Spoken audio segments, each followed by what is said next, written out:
right, Tony, we're talking about Coach today. Yeah. Take me back to the first moment you meet Coach Coughlin. What was that first interaction like? You were the first draft pick in history. I know he had to have some questions for you before entrusted you with that. So that was March of '95 in Los Angeles at USC. So I was pro day and got about probably 4 or 5 teams out there, drafted in the top 7 picks or whatever it was. And Tom was one of them. Mike Mazur, who's passed away, but offensive line coach under Tom, and Rick Reipers, who was over college scouting and college draft. And they all three were there, and they put me through the paces for about an hour and a half of working out, doing all these drills. And at the end of it, Tom says, "Hey, we want to take you to dinner tonight." I said, "Okay." And my agent had let me know that was the plan. Okay. And but he surprised me. He's like, "Hey, aren't you engaged?" I said, "Yeah, I'm getting married in June." And he says, "Bring your fiance with you." Okay. I'm like, "Okay." So I go home and tell my wife. I said, "Hey, we're going to dinner tonight with the Jags." And she came, and it was basically a 2-hour dinner with him grilling not only me but my future wife about everything, like hobbies, likes, beliefs. I mean, he wanted to know everything about me. Yeah. Growing up, family, her family. I was like, golly. I'm sure you're allowed to ask some of these questions. But that was my first insight to how thorough Tom was. And he was not going to leave any stone unturned. He was going to be detailed. Like, he was going to know everything so that he could make the best decision. And about 2 weeks later, they flew me out for another physical, and at that here, right in this building, looked much different. He said, "Hey, we're going to pick you in the draft, number 2 overall, and if anything changes, I'll let you know."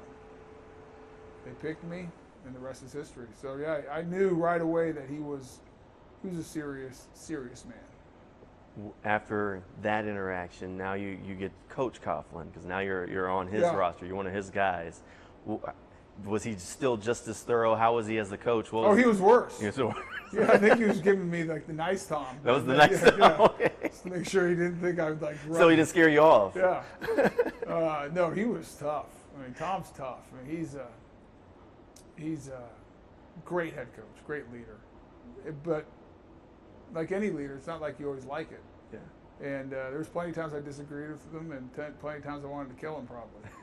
But I always respected him because Tom is the same, one of the most consistent individuals I know. Mm-hmm. He has a set of principles that he believes in, standard he thinks the way that things should be done, and he's going to live by it. And rain or shine, good day, bad day, win, loss, Tom Coughlin's the same guy. And I appreciate that consistency. And he was, like I said, he's tough to play for at times because he was demanding and there was no let up. But you appreciate it, especially when you look back and the impact that he made and what I learned, the principles I learned, not just in the game of football, but how to be a leader and what it takes to get things done and how to get hard things done and it's influenced me as a father and as a husband and as leading business, the company I run now. It's like all those things that, a lot of those things I obviously learned from my dad, but Tom was a big part of that too. I learned a lot of good principles, and I'm thankful for it. Are some of the stuff that maybe you hated back then as a player, some of the things that you maybe appreciate the most now? Oh gosh, yes. The funny thing is, Tom was, Tom would always read these books in the off season. Okay. And so he always came back to the season with quotes or different things or that would. I realized looking back, they were always reinforcing whatever he already believes. Like these are like he was reinforcing the message. And as a player, I'd sit there and go, "Oh, here we go again, another quote, another this." And then I realized post-career, all of a sudden, I was like regurgitating all the things he said. Like coaching high school, I'd be saying the same things. Don't count the minutes, make the minutes count, Right. Discipline, hard work, whatever.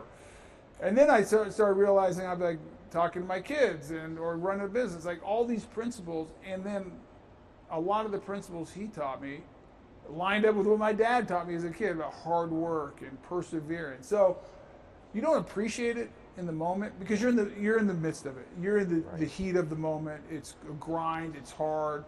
At times you're just trying to get to the next step, especially during his training camps. My goodness, holy cow!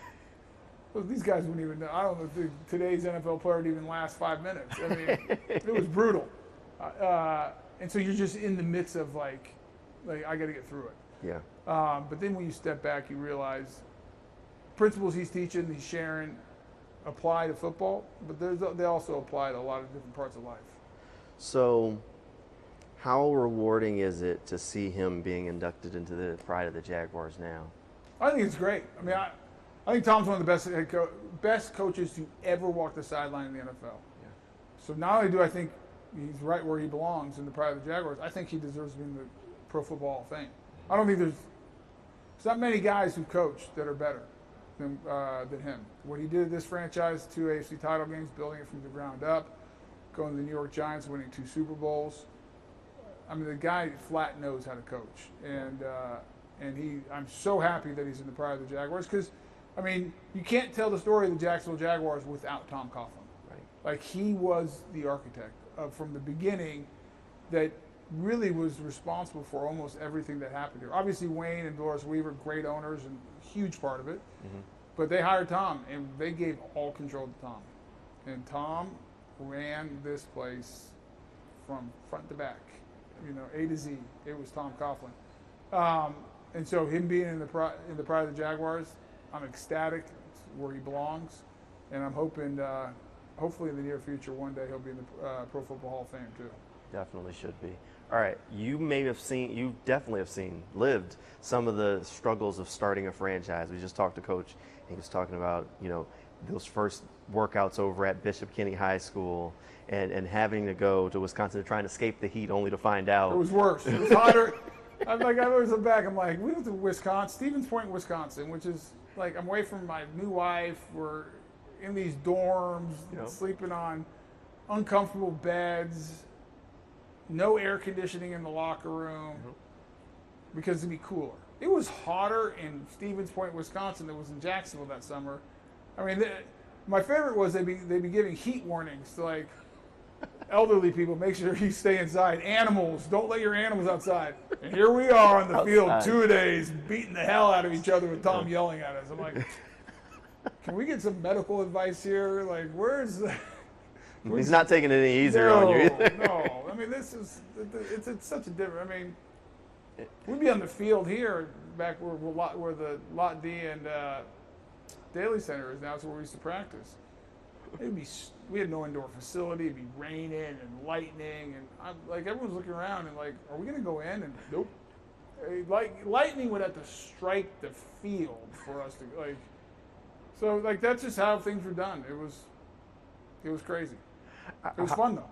How challenging was it looking back now to start and set and some of that stuff? Maybe it bonded you guys together. Those challenges. I mean, he was talking about loading up the bus to head over to a high school field as an NFL team, going up to Wisconsin. We had a close lock. We were a tight group, and because I think when you go through hard things with other guys, it brings you together.